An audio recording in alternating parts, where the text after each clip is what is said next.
You're listening to a download from the outdoorstation.co.uk. Number 605.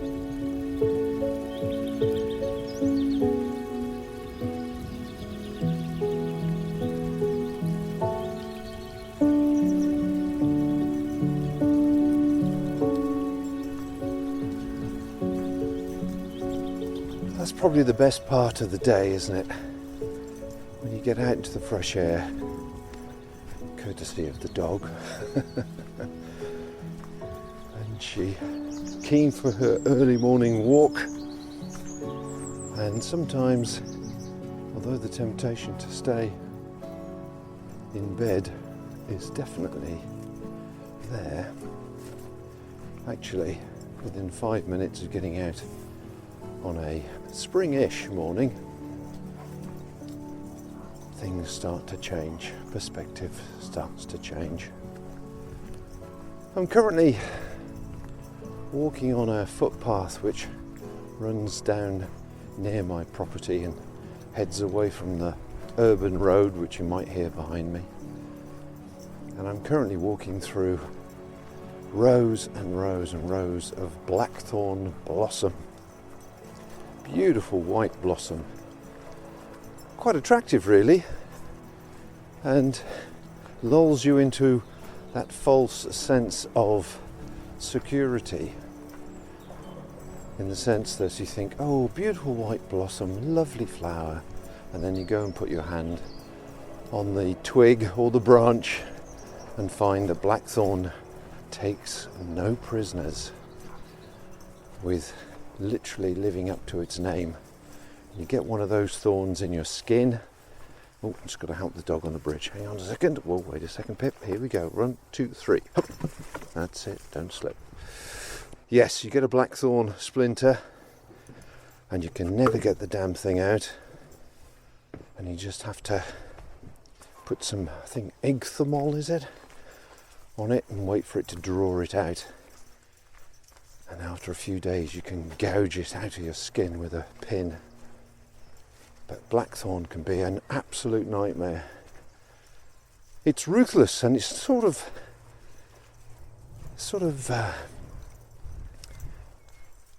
bush you don't want to get into a fight with when you're wearing expensive technical fabric, which is the reason that Barber and the wax coats have obviously been so successful out in the countryside. Now, the reason I might mention the blackthorn is just a little gripe. I don't know about you guys, but this winter I have been ridiculously busy with domestic chores. Cutting hedges, fixing roofs, trying to get on top of a roof in a storm and nail down a tarp to protect the roof because the felt got blown off in the storm, and it got blown off because we'd cut the hedge down by about 12 foot. We haven't touched it really since the sort of best part of 10 years we've been here, and because we cut the hedge down, when the wind comes down off the hills there's nothing to soften it before it hit the summer house. So the summer house roof went during one of the recent storms, and so that led to a lot of fun and short words between Rose and I as I crawled across the roof, doing my best to keep it dry until I replace the roof and the weather is a bit more consistent, which I was hoping it was going to be today. You might hear some raindrops on the mic, but I'm currently walking across the field, having just come out of the copse, and it's a flat grey sky, and the top of the Malvern Hills I can't quite see. They're sort of shrouded in grey cloud. Not very inviting. And this particular field, it's a good, 20 acres I guess, and it seems to be a bit of a landing pad for Canadian geese. And there's one about 50 metres away keeping a cautious eye on us, understandably. The dog's always on the lead anyway, and she hasn't cottoned on that she's there. Strangely, she spots pheasants very quickly and shows a lot of interest. But oh yes, she spotted the goose now. No, I don't think that's going to be playful. They can be quite vicious. So yes, this is my preamble really to explain.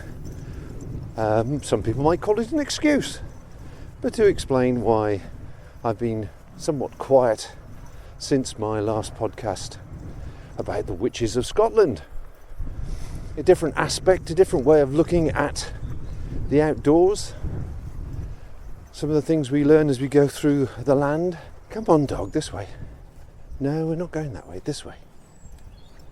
You really want to go across where the fox has been? Desperately, okay.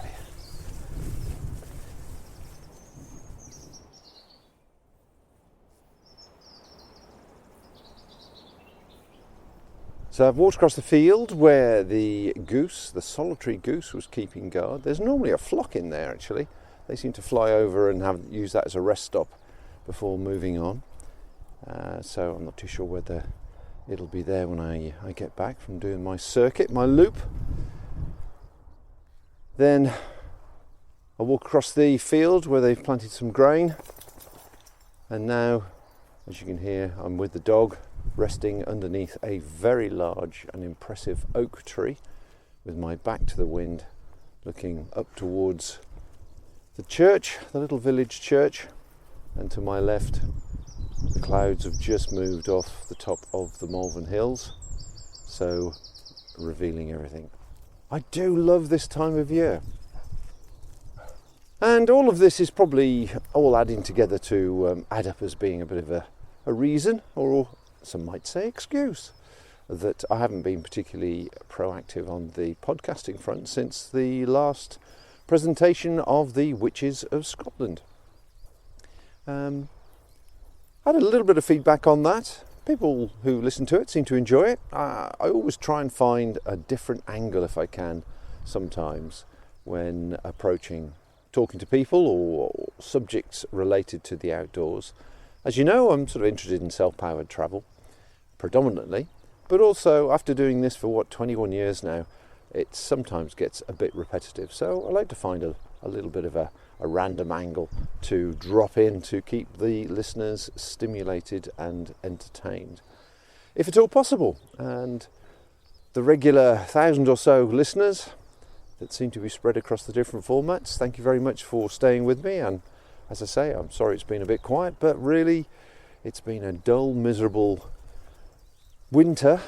It hasn't been particularly cold and frosty and snowy, but it's certainly been one that's been full of projects that we had to get done. Of course, before nesting season, before the end of March, you've got to cut the hedges, and unfortunately ours had grown somewhat in the 7 or 8 years we've been at the new property, and so I had to cut about 6 or 8 feet off the top of some very thick hedges, and it took well over a couple of weeks just to do that, and let alone burn the rubbish.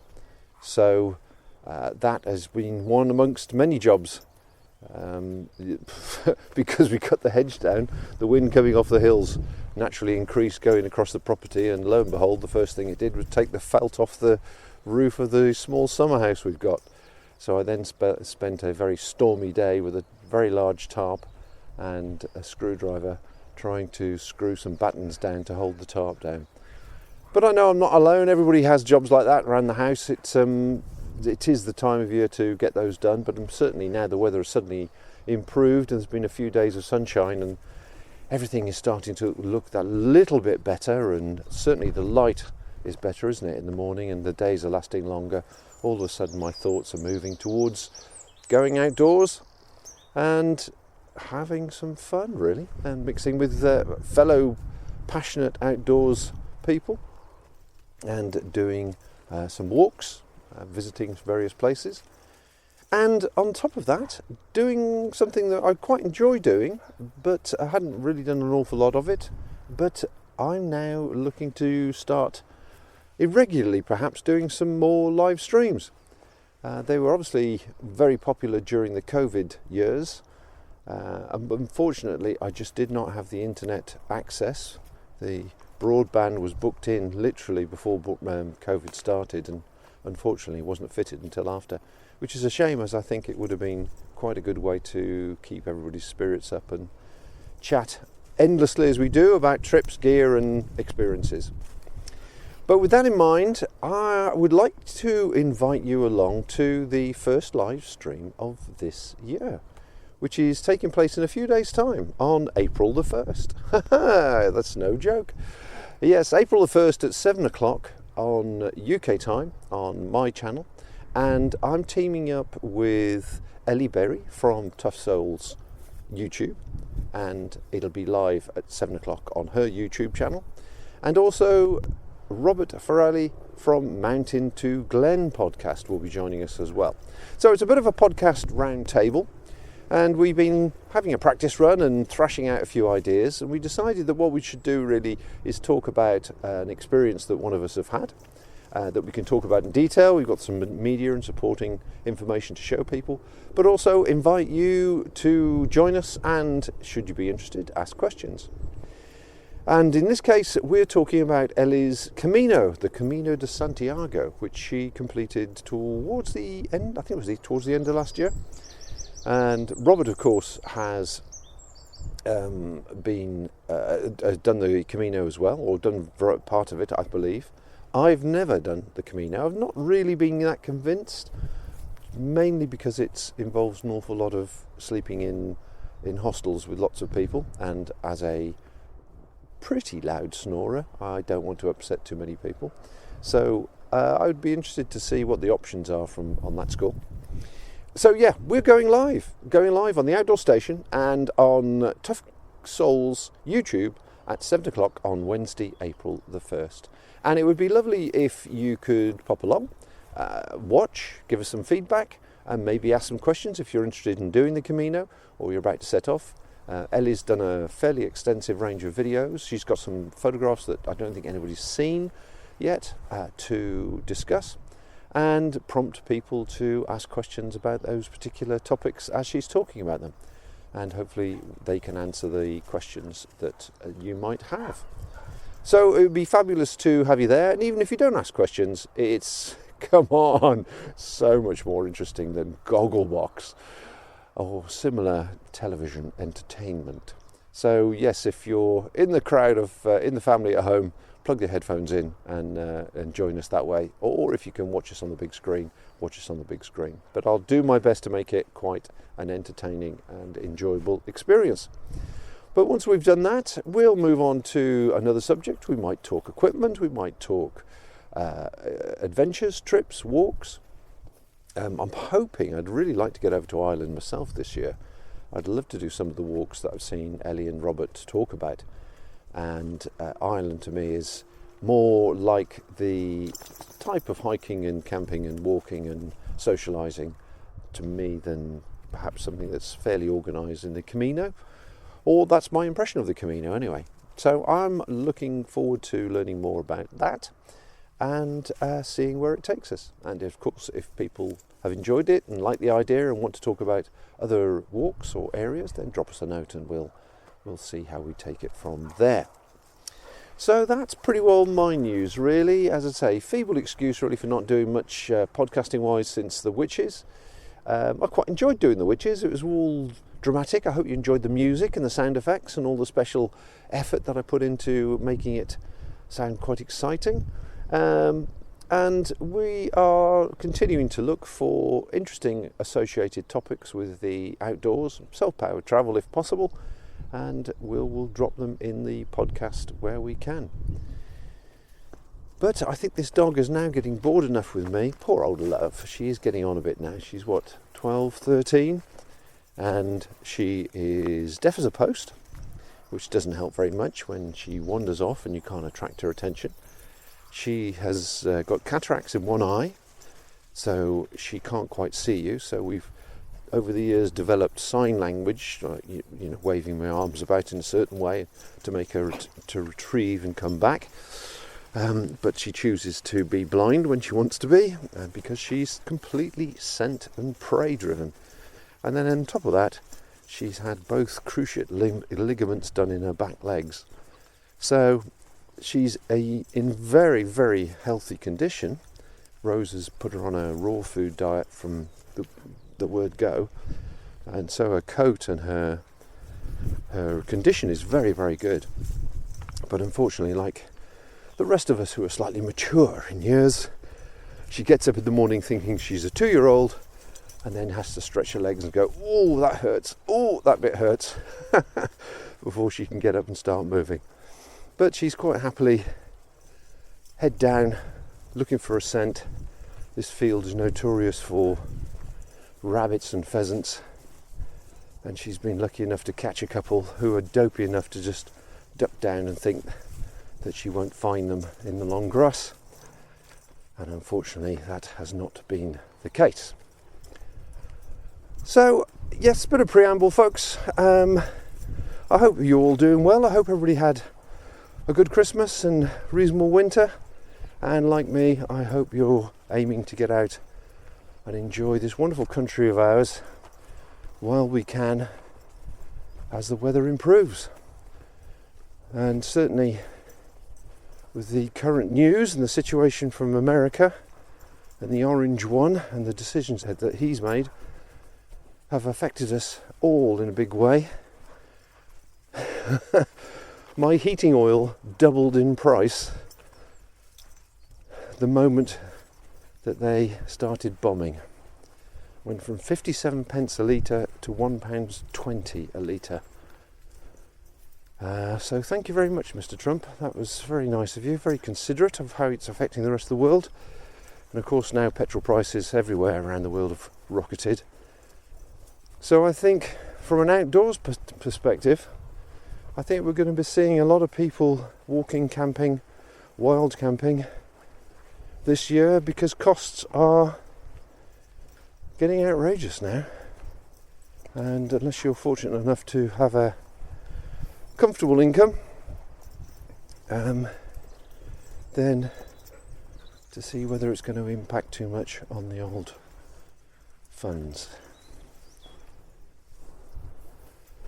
So, about time we got this dog back for breakfast. So back down the road and across the fields and back home. Come on, Pip. So I do hope to see you on Wednesday at 7 o'clock. We will see you there. Until then, take care and bye for now. Thank you for listening to this podcast. To hear or see more from our extensive free library, please visit theoutdoorstation.co.uk.